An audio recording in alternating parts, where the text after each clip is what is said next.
News live കൊച്ചിയിലേക്ക് സ്വാഗതം. ഈ വാർത്തകൾ നിങ്ങൾക്കായി അവതരിപ്പിക്കുന്നത് Lutech solar solutions powered by Mayil food stuffs Mookkannoor, city tower, city wear and city shoes Angamaly and Cochin Kalabhavan Angamaly franchise. CPI സംസ്ഥാന എക്സിക്യൂട്ടീവ് ഇന്ന് ചേരും.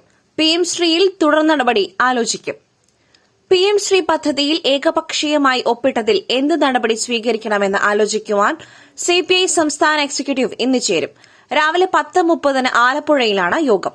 മന്ത്രിസഭയിലോ മുന്നണിയിലോ ചർച്ച ചെയ്യാതെ ധാരണാപത്രത്തിൽ ഒപ്പുവച്ചതിൽ പ്രതിഷേധിച്ച് മന്ത്രിസഭായോഗത്തിൽ നിന്നും വിട്ടുനിൽക്കുവാനാണ് സെക്രട്ടേറിയറ്റ് യോഗത്തിലെ ധാരണ. ധാരണാപത്രത്തിൽ നിന്നും പിന്നോട്ടു പോകുവാൻ CPIM നേതൃത്വവും മുഖ്യമന്ത്രിയും തയ്യാറാകാത്ത പക്ഷം മന്ത്രിസഭായോഗം ബഹിഷ്കരിക്കുവാനുള്ള തീരുമാനത്തിന് സംസ്ഥാന എക്സിക്യൂട്ടീവും അംഗീകാരം നൽകും. ബഹിഷ്കരണം പോരാ, മന്ത്രിമാരെ രാജിവെപ്പിക്കണം എന്ന ആവശ്യവും CPI നേതൃത്വത്തിൽ ശക്തമാണ്. യോഗത്തിന് മുൻപ് മുഖ്യമന്ത്രി CPI നേതാക്കളുമായി സംസാരിക്കുമെന്നും സൂചനയുണ്ട്. ഇന്ന് ആലപ്പുഴയിൽ മുഖ്യമന്ത്രിയും CPI സംസ്ഥാന സെക്രട്ടറിയും ഒരുമിച്ച് വേദി പങ്കിടുന്ന പരിപാടിയുമുണ്ട്. PM ശ്രീ CPIയെ അനുനയിപ്പിക്കുവാൻ മുഖ്യമന്ത്രി സംസ്ഥാന എക്സിക്യൂട്ടീവിന് മുൻപ് നേതാക്കളുമായി സംസാരിച്ചേക്കും. PM ശ്രീ പദ്ധതിയിൽ ഇടഞ്ഞു നിൽക്കുന്ന CPIയെ അനുനയിപ്പിക്കുവാൻ മുഖ്യമന്ത്രി വിദേശത്തു നിന്നും തിരിച്ചെത്തിയതോടെ തുടർ ചർച്ചകൾ നിർണായകം. മുഖ്യമന്ത്രി ബിനോയ് വിശ്വത്തെ ഫോണിൽ വിളിച്ചു എന്നാണ് വിവരം. CPI സംസ്ഥാന എക്സിക്യൂട്ടീവിന് മുൻപ് മുഖ്യമന്ത്രി CPI നേതാക്കളുമായി സംസാരിച്ചേക്കും. ബിനോയ് വിശ്വവും മുഖ്യമന്ത്രിയും ഇന്ന് ഒരേ വേദിയിൽ എത്തുന്നുണ്ട്. CPIM സംസ്ഥാന സെക്രട്ടേറിയറ്റും വിവാദം ചർച്ച ചെയ്യും. അവൈലബിൾ PBയും ഇന്ന് ചേരും. രാവിലെ 10:30 ആലപ്പുഴയിലാണ് CPI യോഗം. മന്ത്രിസഭയിലോ മുന്നണിയിലോ ചർച്ച ചെയ്യാതെ ധാരണാപത്രത്തിൽ ഒപ്പുവച്ചതിൽ പ്രതിഷേധിച്ച് മന്ത്രിസഭായോഗത്തിൽ നിന്നും വിട്ടുനിൽക്കുവാനാണ് സെക്രട്ടേറിയറ്റ് യോഗത്തിലെ ധാരണ.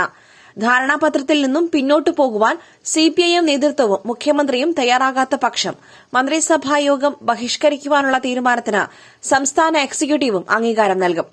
ബഹിഷ്കരണം പോരാ, മന്ത്രിമാരെ രാജിവെപ്പിക്കണം എന്ന ആവശ്യവും CPI നേതൃത്വത്തിൽ ശക്തമാണ്. യോഗത്തിന് മുൻപ് മുഖ്യമന്ത്രി CPI നേതാക്കളുമായി സംസാരിക്കുമെന്നും സൂചനയുണ്ട്. യൂത്ത് കോൺഗ്രസിന്റെ പുതിയ നേതൃത്വം ഇന്ന് ചുമതലയേൽക്കും. OJ ജനീഷും ബിനു ചുള്ളിയലും സ്ഥാനമേൽക്കും. സംസ്ഥാന യൂത്ത് കോൺഗ്രസിന്റെ പുതിയ നേതൃത്വം ഇന്ന് ചുമതലയേൽക്കും. യൂത്ത് കോൺഗ്രസ് സംസ്ഥാന അധ്യക്ഷനായി OJ ജനീഷും വർക്കിംഗ് പ്രസിഡന്റായി ബിനു ചുള്ളിയലുമാണ് ചുമതലയേൽക്കുന്നത്. KPCC ഓഫീസിൽ രാവിലെ 11 മണിക്കാണ് ചുമതലയേൽക്കൽ ചടങ്ങ്.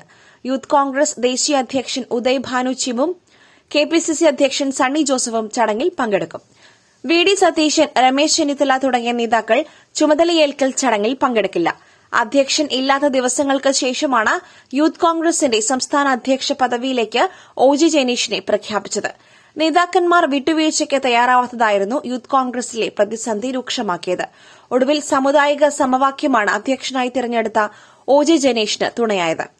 ഈഴവ വിഭാഗത്തിൽപ്പെട്ട ജനീഷിന് ഷാഫി പറമ്പലിന്റെ പിന്തുണയും കരുത്തായി. യൂത്ത് കോൺഗ്രസിൽ ആദ്യമായി വർക്കിംഗ് പ്രസിഡന്റുമുണ്ടായി. കീഴ്വഴക്കങ്ങൾ മറികടന്ന് ബിനു ചുള്ളിയലിനെ ആ സ്ഥാനത്തേക്ക് നിയമിച്ചതും KC വേണുഗോപാൽ പക്ഷക്കാരൻ എന്ന മെറിറ്റ് കാരണമെന്നും അഭിപ്രായമുണ്ട്. കുറുവിലങ്ങാട് ടൂറിസ്റ്റ് ബസ് അപകടം, ഒരാൾ മരിച്ചു, 18 പേരുടെ നില ഗുരുതരം. കോട്ടയം കുറുവിലങ്ങാട് ടൂറിസ്റ്റ് ബസ് മറിഞ്ഞ ഒരാൾ മരിച്ചു. പേരാവൂർ സ്വദേശിനി സിന്ധിയാണ് മരിച്ചത്. നിരവധി പേർക്ക് പരിക്കേറ്റു.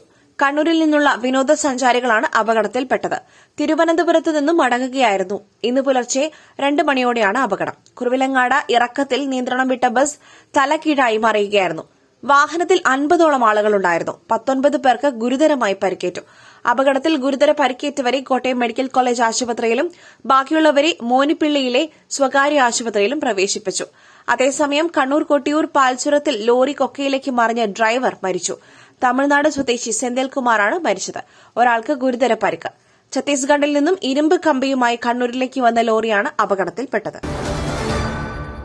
രാഷ്ട്രപതിക്കെതിരെ ഫേസ്ബുക്കിൽ അസഭ്യ കമന്റിട്ടു.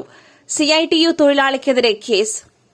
രാഷ്ട്രപതി ദ്രൌപതി മുർമുവിന്റെ ശബരിമല ദർശനവുമായി ബന്ധപ്പെട്ട ഫേസ്ബുക്ക് പോസ്റ്റിന് താഴെ അസഭ്യ കമന്റിട്ട CITU തൊഴിലാളിക്കെതിരെ കേസ്. അടൂർ ഏനാദിമംഗലം സ്വദേശി അനിൽകുമാറിനെതിരെയാണ് കേസ് രജിസ്റ്റർ ചെയ്തിരിക്കുന്നത്. RSS നേതാവിന്റെ പരാതിയിലാണ് ഏനാത്ത് പോലീസ് കേസെടുത്തത്. 4 ദിവസത്തെ സന്ദർശനത്തിനായിട്ടാണ് രാഷ്ട്രപതി കഴിഞ്ഞ ദിവസം കേരളത്തിലെത്തിയത്. ശബരിമല ദർശനം, രാജ്ഭവനിൽ മുൻ രാഷ്ട്രപതി KR നാരായണന്റെ പ്രതിമ അനാച്ഛാദനം, ശിവഗിരിയിൽ ശ്രീനാരായണ ഗുരു മഹാസമിതി സമ്മേളനം, പാലാ സെന്റ് തോമസ് കോളേജിലെ പ്ലാറ്റിനം ജൂബിലി ആഘോഷം, എറണാകുളം സെന്റ് തെരേസസ് കോളേജിലെ ശതാബ്ദി ആഘോഷം എന്നീ പരിപാടികളിൽ പങ്കെടുത്ത ശേഷമാണ് രാഷ്ട്രപതി കേരളത്തിൽ നിന്നും ഡൽഹിയിലേക്ക് മടങ്ങിയത്. പുട്ട് രുചികരമാവണമെങ്കിൽ മയിലിന്റെ പുട്ടുപൊടി തന്നെ വേണം. അതിന് ചെമ്പാപ്പുട്ടാണെങ്കിലും അങ്ങനെ തന്നെ. മയിൽ റൈസ് ആൻഡ് ഫുഡ് പ്രൊഡക്ട്സ്, ശ്രേഷ്ഠം സമ്പുഷ്ടം. ഡൽഹി സർവകലാശാലയിൽ വിദ്യാർത്ഥിനിക്ക് നേരെ ആസിഡ് ആക്രമണം. ഡൽഹി സർവകലാശാലയിൽ 2ാം വർഷ ബിരുദ വിദ്യാർത്ഥിനിക്ക് നേരെ ആസിഡ് ആക്രമണം. അശോക് വിഹാറിലെ ലക്ഷ്മിബായി കോളേജിലെ വിദ്യാർത്ഥിനിക്ക് നേരെയാണ് ആക്രമണമുണ്ടായത്. ബൈക്കിലെത്തിയ 3 പേരാണ് ആക്രമിച്ചത്. വാക്തർക്കവുമായി ബന്ധപ്പെട്ടുണ്ടായ വൈരാഗ്യമാണ് ആക്രമണത്തിന് കാരണം. പെൺകുട്ടി കോളേജിലേക്ക് പോകും വഴിയായിരുന്നു ആക്രമണമുണ്ടായത്. മുഖത്തേക്ക് ആസിഡ് വീഴാതിരിക്കുവാനായി കൈ ഉപയോഗിച്ച് തടയുകയായിരുന്നു പെൺകുട്ടി. ആക്രമണത്തിൽ 2 കൈകൾക്കും ഗുരുതരമായി പൊള്ളലേറ്റു. ഇവരെ ആശുപത്രിയിൽ ചികിത്സയ്ക്കായി പ്രവേശിപ്പിച്ചു. പ്രതികളായ 3 പേരെയും പോലീസിന്റെ സ്പെഷ്യൽ സെൽ കസ്റ്റഡിയിലെടുത്തിരിക്കുകയാണ്. അക്രമികളിൽ ഒരാൾ പെൺകുട്ടിയുടെ അയൽവാസിയാണ്. അടിമാലി മണ്ണിടിച്ചിൽ, ബിജുവിന്റെ മകളുടെ പഠനച്ചെലവ് നഴ്സിംഗ് കോളേജ് ഏറ്റെടുക്കും. ഇടുക്കി അടിമാലിയിൽ ദേശീയപാതയുടെ നിർമ്മാണത്തിനിടെ മണ്ണിടിച്ചിലിൽ മരണപ്പെട്ട ബിജുവിന്റെ മകളുടെ പഠനച്ചെലവ് നഴ്സിംഗ് കോളേജ് ഏറ്റെടുക്കുമെന്ന് അറിയിച്ചതായി ആരോഗ്യവകുപ്പ് മന്ത്രി വീണ ജോർജ്. ബിജുവിന്റെ മകൾ കോട്ടയം കങ്ങഴ തെയോഫിലോസ് നഴ്സിംഗ് കോളേജിൽ 2ാം വർഷ വിദ്യാർത്ഥിനിയാണ്. മന്ത്രി വീണ ജോർജ് കോളേജിന്റെ ചെയർമാൻ ജോജി തോമസുമായി സംസാരിച്ചു. കോഴ്സ് പൂർത്തീകരിക്കുന്നതിനായി ആ മകളുടെ തുടർ വിദ്യാഭ്യാസ ചെലവുകൾ, പഠന ഫീസും ഹോസ്റ്റൽ ഫീസും അടക്കം എല്ലാം കോളേജ് ഏറ്റെടുക്കാമെന്ന് അദ്ദേഹം മന്ത്രിയെ അറിയിച്ചു. ജോജി തോമസിനോട് മന്ത്രി പ്രത്യേകം നന്ദി അറിയിച്ചു.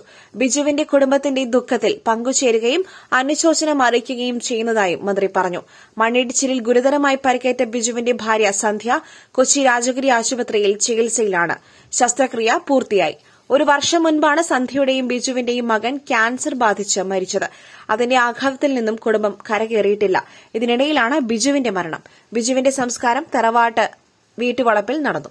മറ്റൊരു വാർത്തയുമായി കണ്ടുമുട്ടുന്നതുവരെ നന്ദി, നമസ്കാരം.